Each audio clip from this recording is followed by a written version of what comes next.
I don't know if you guys saw it, but Sam is probably, I gotta do the math now, either 5 or 6 months old. So she's there. And the reason why I'm doing the math is because when you guys see this picture, this is in the house over in Canterbury in Kernersville. This is the old split foyer style house where you've got the main floor here, and it splits and goes up, and there's an upper level and a lower level. So you got a half stairway going upstairs. So in the background of this picture, I want you guys to look at it because you'll laugh about it. And sorry, Mom, but it's a pretty funny story. Sorry, Dad. Don't stop it. Penny said she was embarrassed for it. On the steps, there is a haphazardly strewn pile of clothing. I was conceived on that set of steps earlier in the day, and the leftovers were still there in that picture.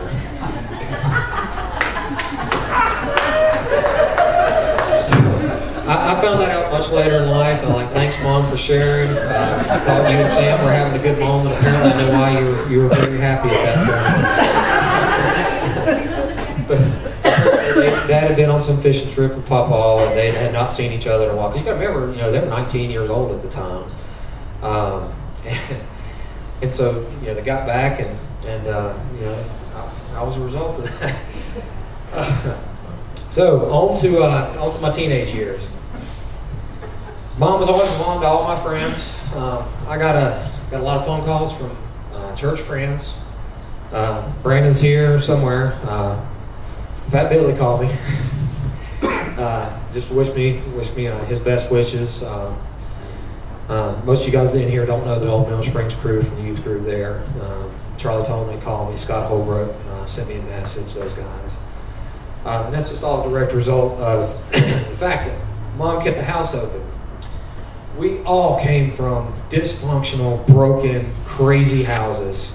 Bill and Pam are here. Josh was always welcome. I think Tasha probably left to go. That's right there. There's little ones. Jay wasn't feeling well, but Josh's mom died when he was very young teenager. But we always had a place to go and hang out. Mom took care of us all. Made sure we were all taken care of. She was a shoulder to cry on. She was fun. When I say that, she was always down with pop culture. Mom would come. She would listen to whatever you were listening to on the radio. She'd come hang out with you. Crisscross. She loved to sing about the miggity, miggity, miggity Mac Daddy. And then, we were kids, and that's what we played. She loved to sing that. One of the guys from Crisscross died last year, and she said, I missed the hearse. Instead of, I missed the bus. Up to the end, she was funny about it. You guys may not know this. Quick backstory on this. When mid to late 90s, Mom worked at the Charlotte Coliseum. She volunteered there. She just wanted to go. She lived by herself, didn't have anything to do with the evenings. The auto trader where she worked at in Charlotte was a couple miles from the Charlotte Coliseum. So she volunteered and was an usher there at the Coliseum. Got to see all kinds of great shows. And one of her favorites, I'm sorry, you guys are probably killing me back here. I'm doing this with the microphone. I'm sure you guys are. Okay, good. One of her favorite things to go watch was basketball games. She said they are like gods. Just they're huge men, they're graceful, athletic, just beautiful. She says, I understand why groupies are so enamored with these guys. She got it. But she did say, very, very quick aside, she did say the absolute worst possible crowd she ever saw, hands down, wrestling. You get all those crazy rednecks out there throwing chicken balls, drinking beer. Just the absolute worst crowd. Cracked me up. But Mom had Michael Jordan posters up in her house down there on Meadow Road. She loved Michael Jordan. She had 2 or 3 pictures of Michael Jordan up on the wall. That was Mom. She was just like that. She was one of those people. All right, next thing down my list is, as I got older, I'll get back to the whipping stories. I became much larger than Mom pretty rapidly, 5'1". The quick aside story here is Penny and I were dating. She said she was 5'3". I said, you're not 5'3". You're 5'1". She said, I'm 5'3". I said, my mom was 5'1". I know what 5'1" is. So to this day, I give Penny a hard time because we got to get the tape measure out, and she's 5'1". So I know how tall it is. Plus the other thing is we got to drive down the road, that quarter mile down Cruise Lane.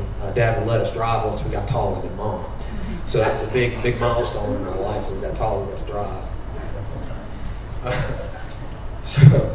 But as I got bigger than her, she couldn't punish me properly. She couldn't hit me hard enough. So a couple of things that she would hit me with, and I was cracking up about this earlier about the beach. One time we were at somebody's house down there at the beach. It had been raining, and another thing about Mom when she was younger, she was a dancer, and she was very, very flexible. I can still do a split today, so I got that from Mom. But she loved to tell the story about how she could kick very, very high. And you guys remember the Van Halen video Jump and David Lee Roth and his crazy pants? And she said, I could do that when I was that age. I was 13 or 14, and I said, she says, Josh, why don't you try it? I said, I don't know, I'm a stupid kid, I know to do it. We're outside on a freshly rained wooden porch, dead. And so I kicked as high as I could, and I landed on my behind and said, yep, whipped you with the porch.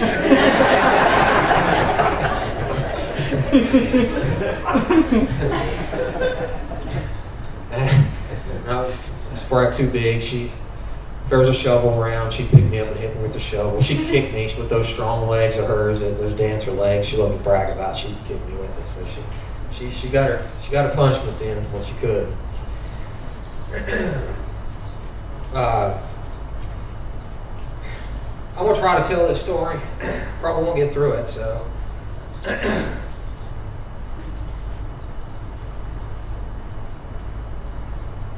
And this is more for the Jenkins side, because she believed in her family.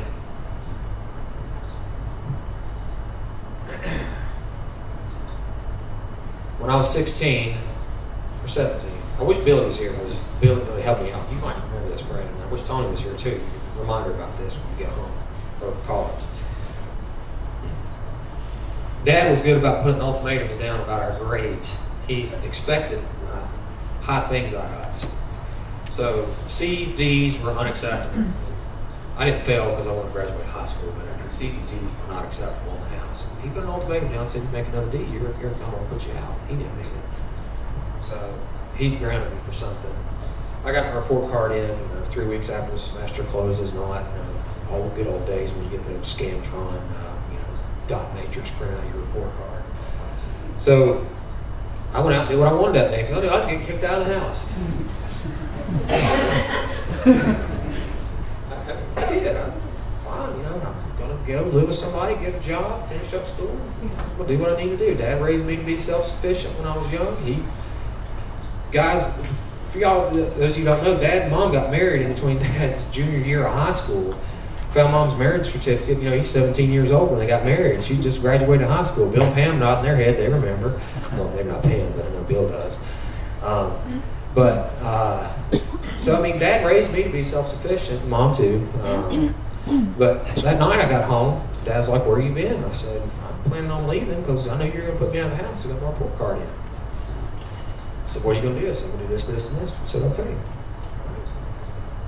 You know where we are?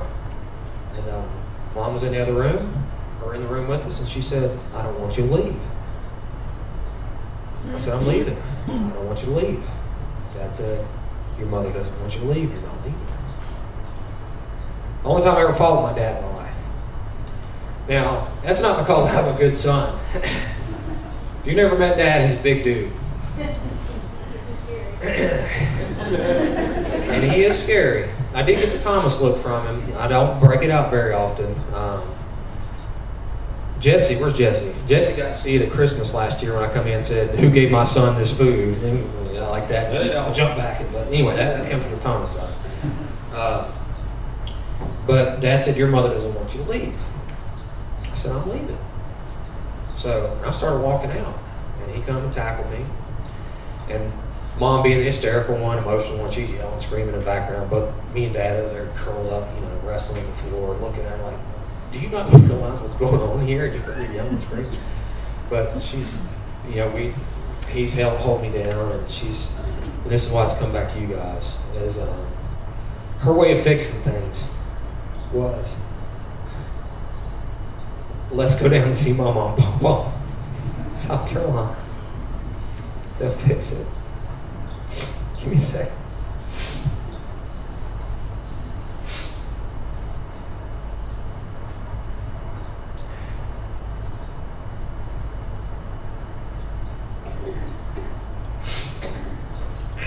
It didn't work.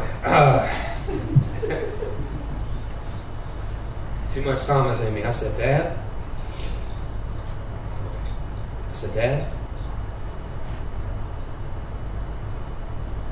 No matter what happens right now, rest of your life, you got to do something.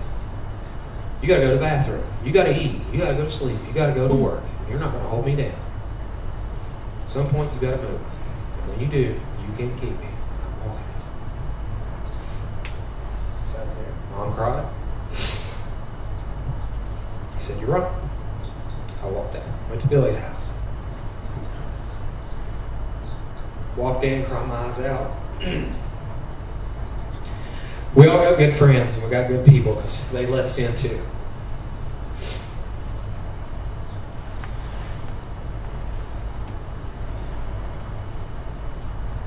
Laid there later on that night. What was that old blue car that Billy used to drive? You remember that car? What kind of car was it? Was it a Celica? Yeah. Oh man, you talk about a piece of crap car. That's what he did.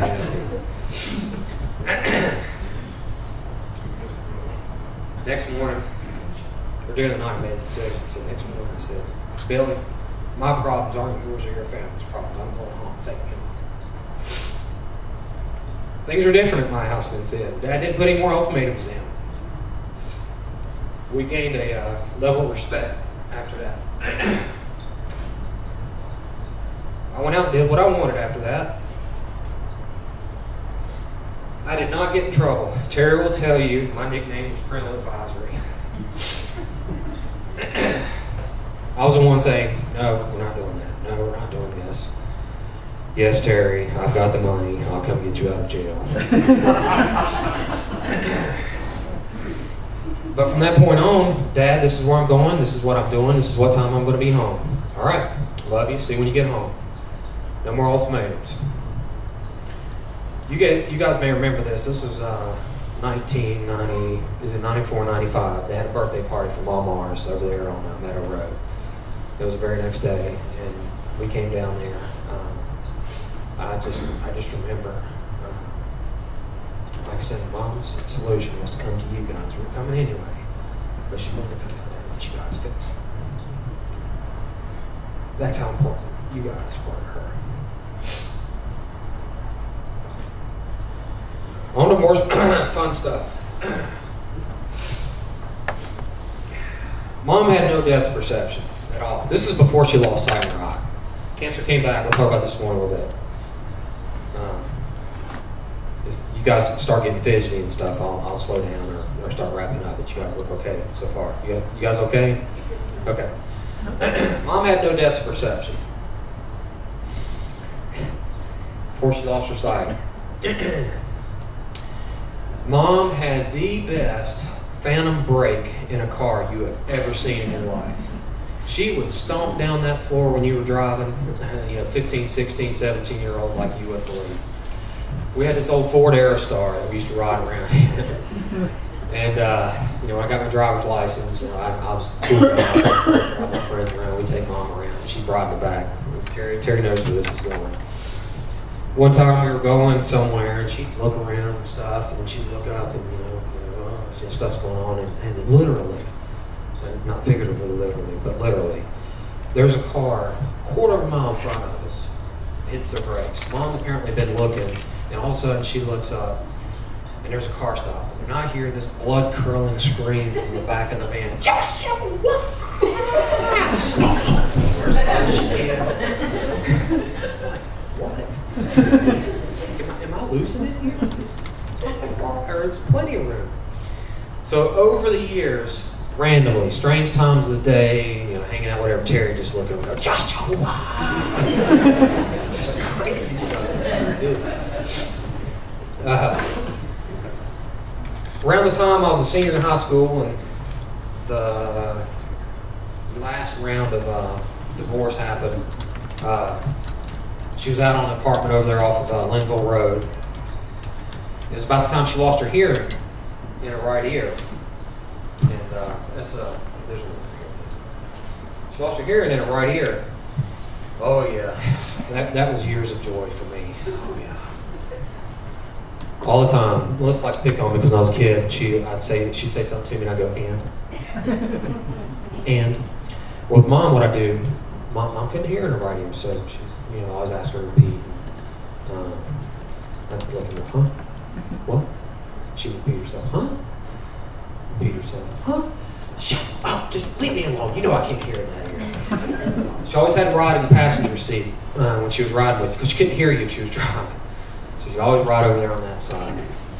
But pretty early on, I got laryngitis. She couldn't hear. We figured it out. We mouthed it out. It was a good time. She, after I finished up high school, and like I said, the last separation happened, she moved down to South Carolina. For those of you guys that don't know, Mama's mother got a little on in her years and got sick and needed a caretaker. Mom was her caretaker. Lived there on the house on Oak Ridge, right? Oak Ridge Drive. Lived there in the trailer there and took care of her until she died. And got her own place. I know that was very important to the family, and I'm very pleased that she got to do that. There's some good pictures in there of her with Mom too, so I hope you guys get a chance to see that. I'd go visit her, and then after my freshman year of college, I was fortunate enough to live with my mom and papa for several months when I was working down there, and then Mom got her trailer back there behind my mom and papa's, and I lived with Mom, and those were great, great times. Here comes another one. One night we're coming home, and we wanted to rent a movie back in the days of movie stores, and this was the movies over there on Steel Creek as you're coming out of Charlotte. I don't know if you guys remember that. So we're there, and it's summertime, and we go pulling in the parking lot. And so you guys have to work with me here and imagine that we're pulling in this way, the storefront is over here on this side, pull in, she's driving. She gets out, I get out, shuts the door, I shut the door.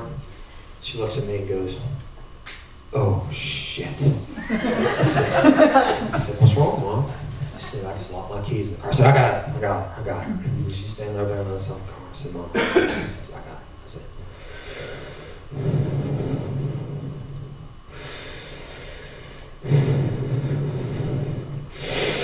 wham! Just like that. Ah! I had my window rolled down.